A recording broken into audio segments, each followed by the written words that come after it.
Welcome back to the channel, everyone. It is Merry Christmas from my side, but it certainly isn't a Merry Christmas if you are a United fan. Over the weekend, we lost 3-0 to Bournemouth at home.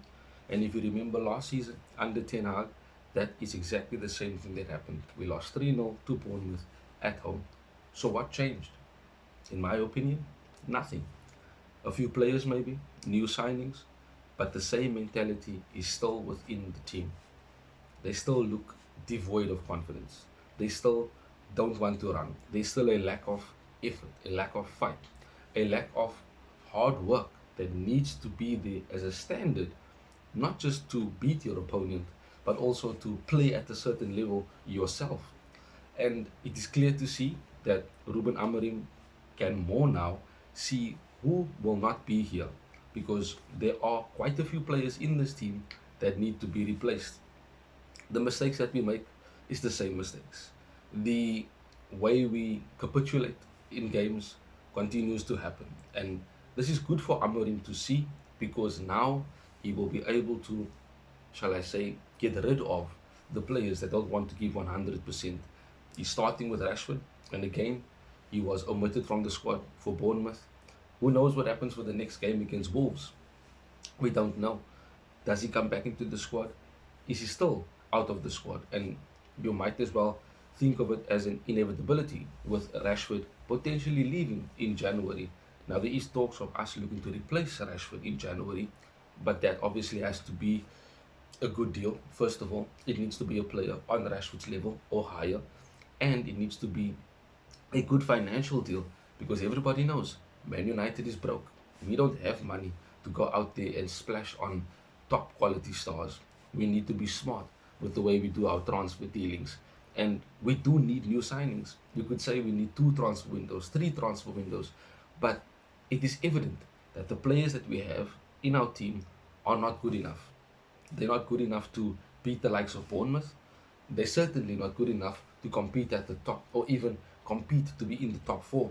Because the way it looks now, it does seem that the Europa League is our most credible option or chance to get Champions League football for next season. Amorim has a lot of work that he has to do. And with another tough game coming up against Wolves, Bournemouth, yes, are a good team this season and they are credit to where they are laying in the league fifth. But Wolves, on the other hand, have not had a very good start to the season. But their new manager, Vito Pereira, is very well known to Ruben Amorim with their time in Portugal. And the way he wants to play with the Wolves team is kind of similar to the way Ruben Amorim wants to play with a three at the back, etc. But that doesn't matter. It's going to come down to which team wants it more because we are just as bad as Wolves. The only difference is in certain games we could turn up and gain some points. Wolves, on the other hand, they got a new manager. They just beat Leicester City 3-0, so they look like they are heading in the right direction and have a bit of confidence ahead of a game. And they are going to be playing at home. We are playing at Molineux away, and we certainly need to be much better.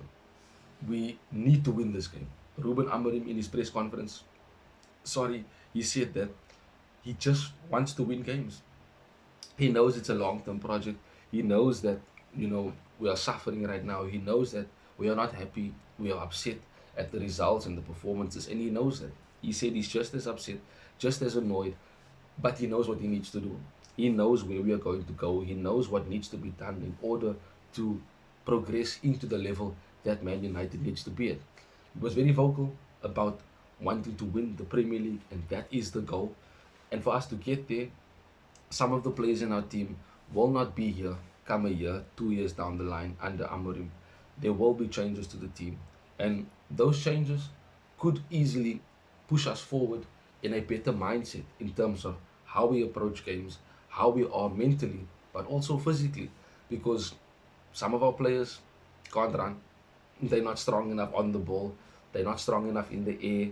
They lack an awareness that is needed in order to play at a level for Manchester United that is needed. So for the game against Wolves, I want us to win. I'll always want us to win.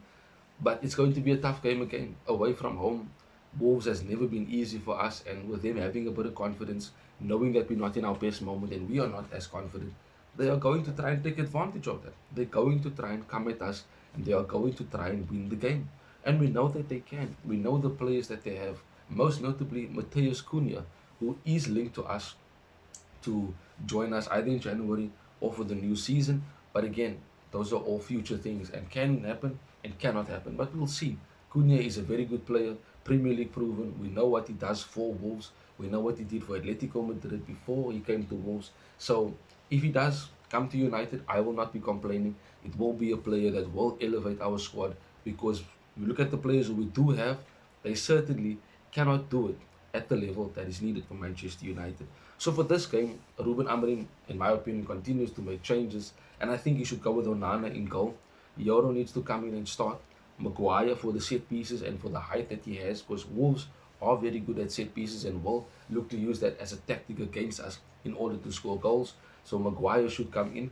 I'm not too sure of the Lig's fitness, so Maguire should start this game. And Martin is, of course, at left centre back. Right wing back, I think Amad Diallo should go there again, because Delo needs to rest. He's in a bad run of form. He certainly needs a rest. So put Ahmad right wing back. We know he's capable of playing there. Mazraoui at left wing back to allow us a better passing option when he does drift into midfield, and we know that he can overlap, but also much better defensively than a Diogo Dalot. In midfield, I'm resting Kobe Mainu simply because of him still getting back to match fitness. So Casemiro must come in for his abilities in the box when we are attacking from set pieces, and of course when we are defending set pieces. He always seems to get his head onto the ball. So Casemiro should come in next to Ugarte, in my opinion, higher up the pitch. Now this is where I see Garnacho starting in that left number 10 space, Bruno in the right number 10, and of course Oiling up front, because he provides us more legs than what Xerxes does for a team that will be looking to press us. Now, Ruben Amorim could play Kobe Mainu in one of the number 10 positions next to Bruno, and that might work. He did try it against what's his name, Victoria Pilsen. It kind of worked, but wasn't the best. He did try it against Bournemouth as well, and you could see that Kobe Mainu has the ability to play higher up the pitch based on his dribbling skills and of how good he is when playing the ball between the lines. So perhaps he plays Kobe Mainu in one of the tens, but we'll see what happens when the game does come around. But we need to win. We need the 3 points. We need to win in order to get good momentum and, of course, move forward and start going on a bit of a run and being consistent now. Merry Christmas for those who do celebrate. Have a wonderful New Year. And, of course, I'll see you guys in January. I'll be taking a bit of a break. So enjoy the rest of the holidays. Enjoy the rest of December. And I'll see you when the New Year does arrive. Bye-bye, Red Devils. Thanks for watching. If you want more content on Manchester United, like, share and subscribe.